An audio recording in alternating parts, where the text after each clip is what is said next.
উত্থান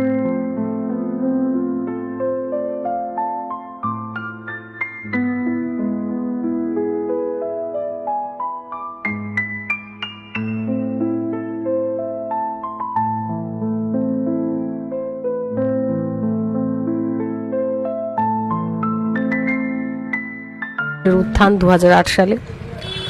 রাহুলের ব্যক্তিগত জীবন, প্রিয়াঙ্কার সাথে তার সম্পর্ক, সেই সম্পর্কের বিচ্ছেদ, সহজ আবার সবটা মিলিয়ে দেয় তাদের একমাত্র সন্তান।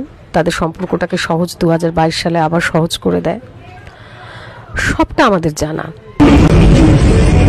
তার মৃত্যুর দায় কে নেবে তাই নিয়ে তো টানাপোড়েন থাকবে, তর্ক গড়াবে আরো বহুদূর।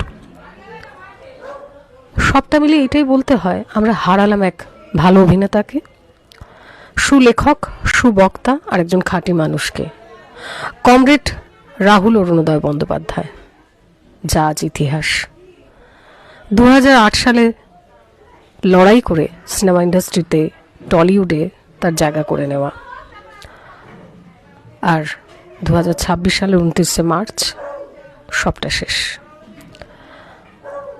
তার লড়াই কতটা এগিয়ে ছিল, কতটা পিছিয়ে গেছে তা নিয়ে চুলচেরা বিশ্লেষণ অনেক মাধ্যমই করছে, তাই নতুন করে আর কিছু বলার নেই। শুধু এটুকুই বলবো, আমাদের প্রত্যেকের ভালোবাসার, প্রত্যেকের স্নেহের, ভীষণ যত্নের রাহুল অরুণোদয় বন্দ্যোপাধ্যায়